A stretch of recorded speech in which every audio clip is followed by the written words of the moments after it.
Cuando entramos ya a este tema, estamos tomando ya uno de los aspectos que, bueno, en emergencia es clave, ¿no? Cuando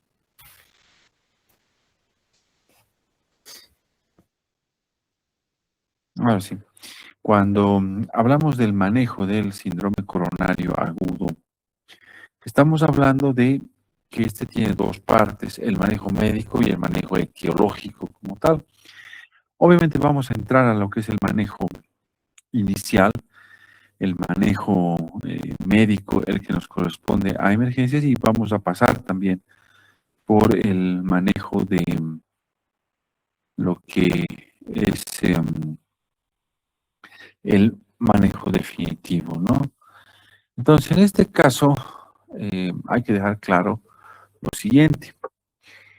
Em, Primero, el manejo inicial tiene una serie de puntos que hay que tener claros. Cuando el paciente se interna a emergencias, debe ser evaluado con un electrocardiograma, además de pedir la troponina, que es lo que se prefiere, si es ultrasensible mejor, o en su defecto CKMB, hemos visto los casos puntuales, de forma rápida. Segundo, tiene que estar en monitorización y un desfibrilador cerca, sobre todo los infartos de cara anterior, por el alto riesgo de degenerar en arritmias ventriculares. Y bueno, esto con una desfibrilación saben que vuelve al ritmo sinusal y ya se acabó. Lo que es importante tener en cuenta es que dentro del manejo hay una serie de aspectos que tenemos que ir concatenando, ir hablando, porque llega un punto en el cual en emergencias tienes que tener en cuenta que por los nervios, por la adrenalina, etcétera, a veces se nos va ciertos aspectos. ¿Qué quiere decir esto? Se nos va. Se nos va porque nos olvidamos. Entonces, la mejor forma de evitar la omisión es sistematizar la información y que tú en tu cabeza tengas un esquema de manejo definido que obviamente tiene ciertas variantes, pero el esquema en general es el mismo para muchos casos.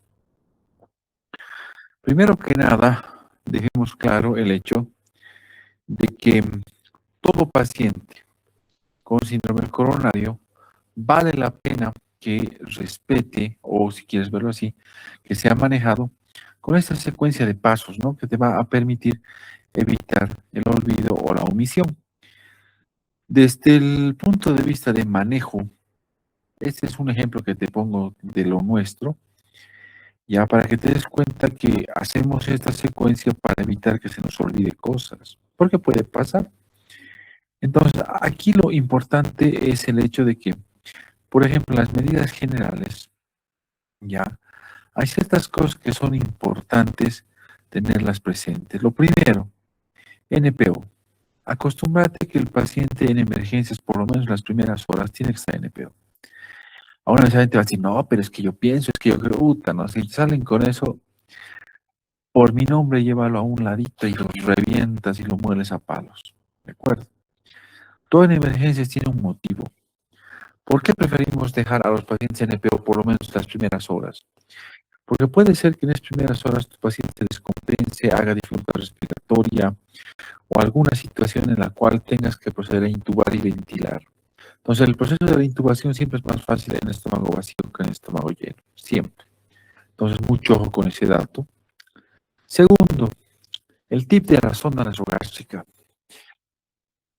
Sobre todo en pacientes que tengan dificultad para tragar, o sea, pacientes con disfagia, considera el uso de la sonda nasogástrica, porque a diferencia de otras emergencias cardiovasculares en las cuales disponemos de medicamentos endovenosos, en el síndrome coronario casi el 60% de la medicación es por vía oral. Entonces, si no tienes la vía oral porque el paciente tiene algún grado de disfagia, te queda la sonda nasogástrica.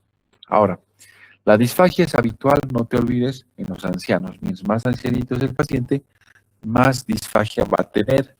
¿Ok? Ahora, hay un punto que es importante. Reposo absoluto a 45 grados. Tan solo esa posición te asegura una disminución del riesgo de microaspiración y de neumonía nosocomial. Entonces, con esa sola actitud, te ahorras muchos dolores de cabeza futuros. Monitorización continua. Es obvio que un paciente en emergencia tiene que ser monitorizado de forma continua. No puedes dejar controles de signos vitales cada 5 minutos, cada 10 minutos. Estás en emergencias. Perdón. Y en emergencias tienes que tener un monitor, porque la pregunta es, ¿cómo te vas a dar cuenta que está haciendo una taquicardia ventricular o una fibrilación ventricular tu paciente si no lo estás monitoreando? Entonces, simple, hay que tener monitor.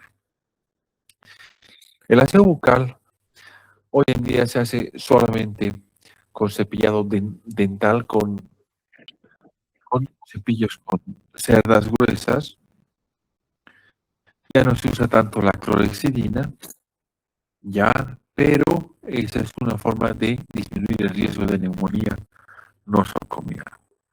Ahora, el vendaje intermitente de miembros inferiores es una rutina ya hospitalaria, sobre todo en pacientes que no van a deambular dentro de las primeras 24 horas, ¿no? Por el alto riesgo de trombosis venosa profunda y por ende embolismo pulmonar.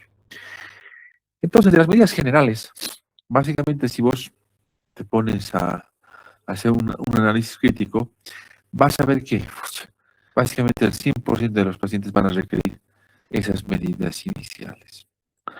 Con respecto al nivel respiratorio, aquí hay que ir siendo un poquito más fino. La saturación periférica de oxígeno era hasta el 2015, 16, hasta 10 años, imagínate, uno de los criterios por los que se iniciaba oxígeno.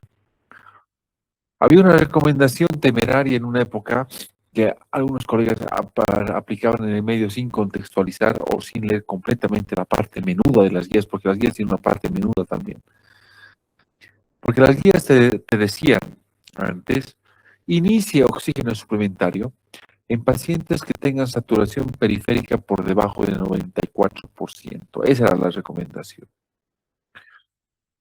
Sin embargo, varios trabajos mostraron en su momento, sobre todo el Detox 1 y el Detox 2, que son trabajos de uso de oxígeno en contexto de infarto de miocardio, que el uso injustificado de oxígeno generaba mayores complicaciones funcionales y mayores secuelas desde el punto de vista miocárdico.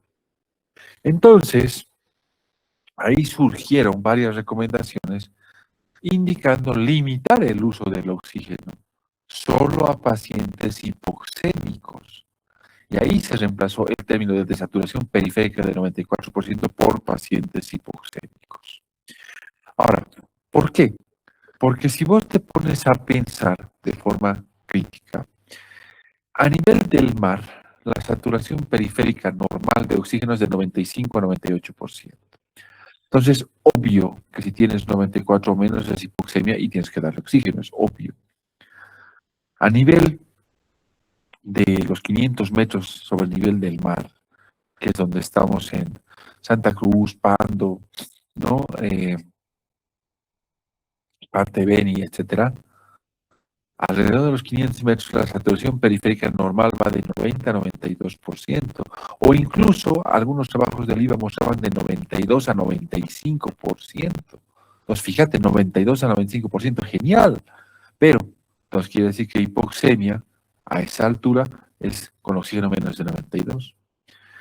A nivel de los valles, Cochabamba, Sucre, Tarija, la saturación periférica habitual va de 88, en algún caso, hasta 92%.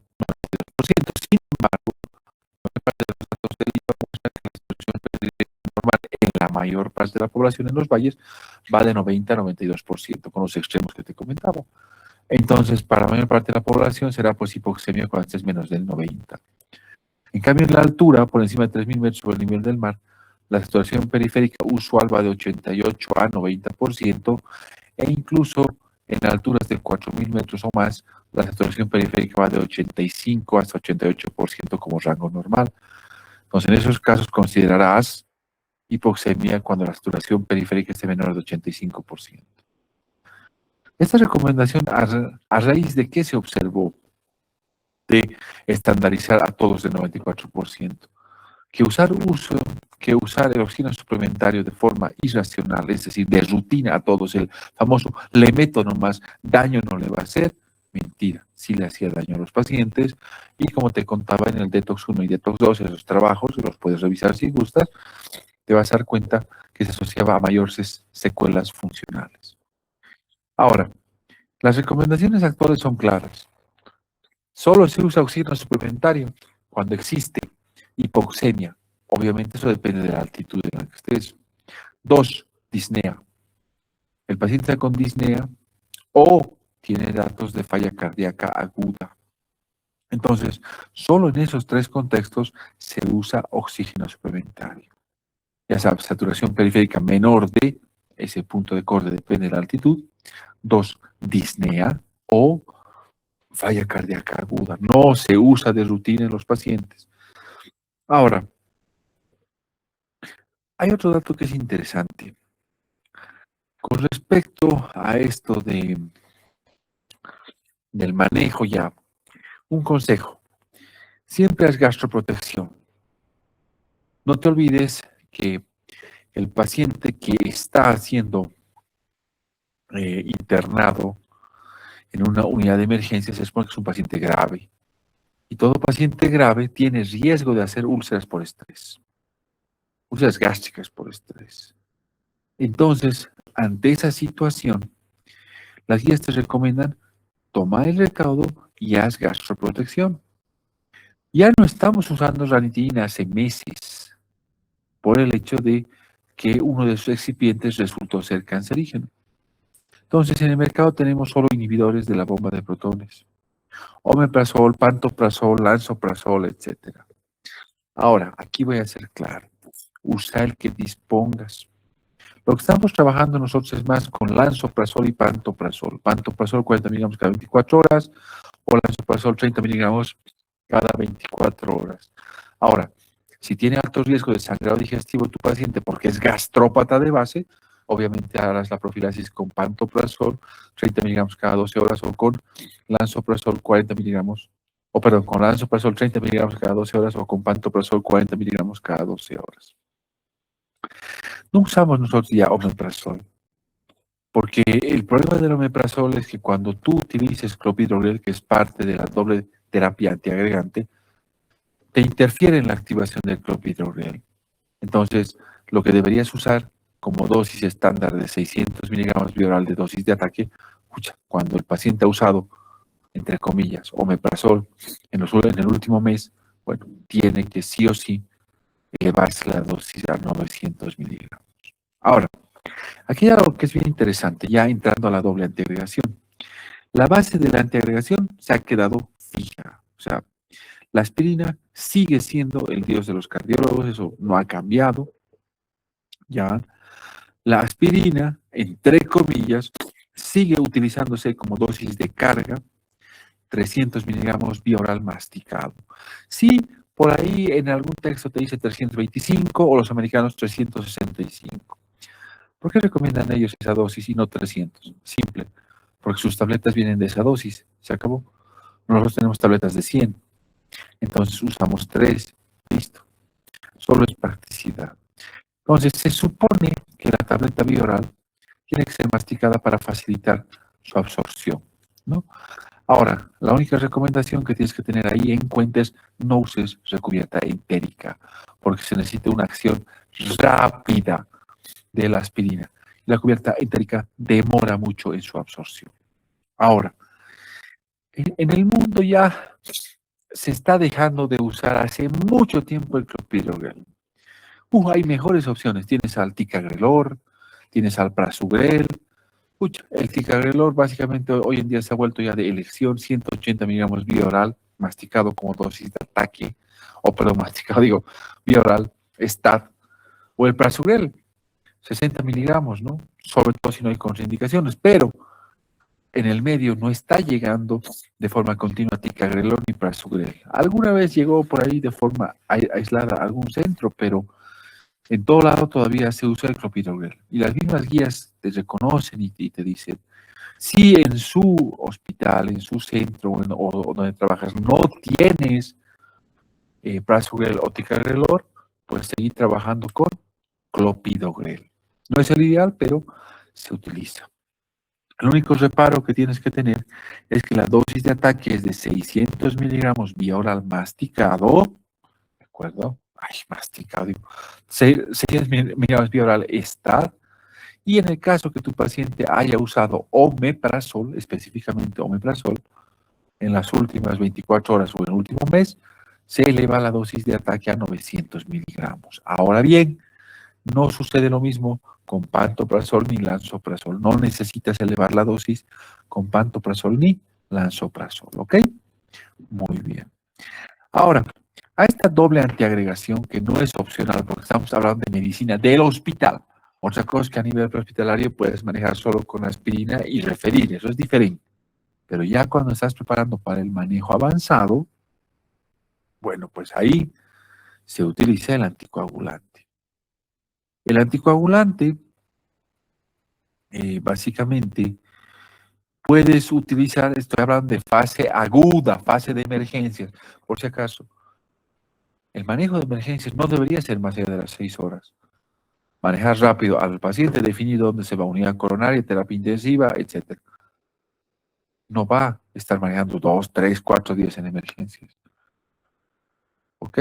Entonces, la dosis de ataque, los dos únicos anticoagulantes que puedes usar como precateterismo cardíaco, ya sea en síndrome coronario con o sin ST, es enoxaparina, 30 miligramos EB, está, como dice, sí, estás leyendo bien, no es error, son las guías europeas, o 5.000 unidades EB está de heparina sódica. Nosotros preferimos la heparina sódica. Ahora, en algún trabajo por ahí están metiendo al fondaparinux, ¿de acuerdo? Ahora, si tú revisas desde el punto de vista crítico, te vas a dar cuenta que el uso del fondaparinux, ya, en nuestro medio es un poquito más difícil porque no hay tanta disponibilidad y la verdad, la experiencia que hay con fondaparinux en comparación de heparina y enoxaparina es mucho menor. Entonces, las mismas guías te dicen, primera opción, heparina o enoxaparina y como alternativa fondaparinux. Ahora, si te vas a la parte teórica y te gusta enredarte en esas cosas, obvio que fondaparinux tiene menos tendencia al sangrado que heparina, pero si tú revisas bien, te vas a dar cuenta que estadísticamente y con valores de asociación, etcétera, etcétera, tampoco tiene tanta diferencia. Ahora, en los analgésicos, pucha, ese es un tema que ha cambiado un poco, se ha actualizado y gracias a los europeos sobre todo, se ha ampliado las opciones analgésicas en los pacientes y se ha simplificado mucho el manejo. Pucha, antes nos complicábamos mucho la vida en la analgesia, ¿no? Entonces vamos a entrar a esto. Cuando hablábamos de analgesia antes, la tendencia era darle primero nitratos. Si no controlas el dolor con eso, recién asocias opioides. Sin embargo, hoy en día la tendencia ha cambiado un poco, ¿no? Hoy en día se está tratando ya de ingresar de entrada con analgesia multimodal. Esa es la tendencia europea, sobre todo. Eso quiere decir, de entrada, asociar opioides y nitratos. No esperes a que fracase uno para pasar a los opioides. Los americanos todavía son progresivos en eso, ¿no? O sea, te dicen probar nitratos, primera línea, si no funciona pasa a la segunda línea. Sin embargo, honestamente, nosotros nos vamos más por la línea europea, ¿ok? Ahora, aquí hay una serie de puntos de elección todavía en el medio está llegando el dinitrato de isosorbide. Viene tabletas de 5 miligramos, sublingual, se administra cada 3 a 5 minutos hasta cada 15 minutos. O sea, lo usual es que usamos cada 15 minutos, 3 dosis máximo, pero se puede administrar incluso cada 3 o cada 5 minutos, ¿sí? Pero si me preguntas, lo usual es cada 15 minutos. Ahora, bueno, primero te hablaré de los analgésicos, luego de las variantes de manejo, ¿ya? ¿Qué otra opción de analgésico podrías pensar? Y ahí te voy a pedir un favor. Si hay algún payaso, sí, es que no sé qué palabra usar, te sale con que beta bloqueante te sirve de analgésico, pucha, le saltas a la yugular, por Dios, lo llevas a un rincón, lo mueles a palos. Porque ese principio fisiopatológico que los beta bloqueantes disminuyen el consumo de oxígeno miocárdico y que el dolor es teórico, porque el beta bloqueante no tiene propiedad analgésica, punto. Así de simple. ¿Ok? Los únicos analgésicos que tienes para usar son dos: nitratos, opioides. Ahorita voy a entrar en el caso de los AINES y los primos. Todavía no me voy a meter eso. Entonces, en estos dos grupos, los nitratos, ya sabes, dinitrato de disorbide, 5 miligramos sublingual cada 15 minutos, lo habitual, 3 dosis.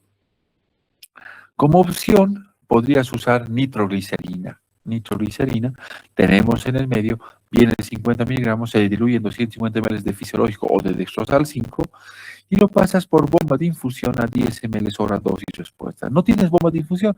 Usa microgotero. Y si usas microgotero, 10 a 12 microgotas minuto y vas titulando. Eso quiere decir, te paras al lado del paciente y vas subiendo y bajando la dosis de acuerdo a lo que él vaya respondiendo. Baja la presión, suspendes la infusión y en cuestión de minutos va a elevarse la presión poco a poco y vuelves a reiniciar. Ahora, en las guías americanas dice, inicia los nitratos vía oral. Si no responde, pasa la infusión. Los europeos te dicen, déjate pavada chango, así te dicen, y va por uno de los dos. O empiezas el goteo o empiezas la vía oral. Obviamente, si me preguntas la disponibilidad, hay más por vía oral, pero nosotros preferimos el goteo, honestamente. Con respecto a los opioides, aquí ha cambiado un poquito la cosa. Ya para 2026, en las diferentes actualizaciones que han ido saliendo, de elección, la mejor opción ahorita es el fentanilo. El fentanilo de lejos es la mejor opción. Ya, generalmente el fentanilo vas a usar 1 ml o 2 ml, eso quiere decir 50 a 100 microgramos. ¿Ya? Y es una dosis que se la puedes repetir cada 4 horas. Como segunda opción está la morfina, 3 miligramos CV cada 6 horas IPR. Gracias a Dios ya se ha retirado definitivamente a la meperidina, aunque por ahí hay alguna guía que hace renegar y quiere meterla, pero ya se está desplazando poco a poco a la morfina, ¿sí?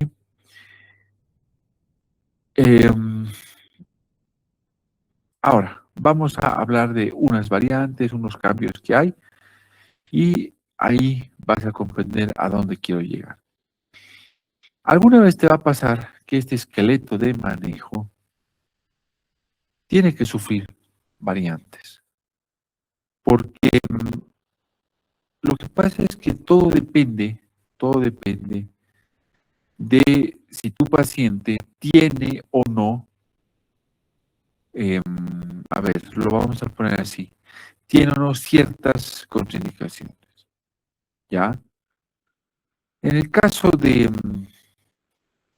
por ejemplo, de que tu paciente tuviera una gastropatía de base, tiene una úlcera péptica, es gastrópata y estaba usando inhibidores de bomba de protones y lo ha dejado, o sea, tiene alto riesgo de hacer sangrado digestivo. En nuestro medio, para empezar, no tenemos ciclopidina, ¿ya? Entonces, esa doble terapia, es decir, esa doble antiagregación y el anticoagulante, te puede causar más sangrado en ese paciente. Entonces, ¿qué te dicen las guías? ¿Cómo se maneja? Si el paciente es gastrópata y tiene alto riesgo de hemorragia digestiva alta, si no tienes la posibilidad de usar ciclopidina, se suspende la aspirina y solamente utilizas el clopidogrel y el anticoagulante. Punto. Nada más.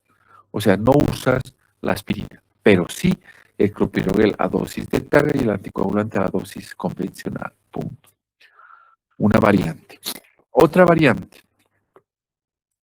No se usa los nitratos cuando has sospechado o cuando el paciente ha usado inhibidores de la fosfodiesterasa.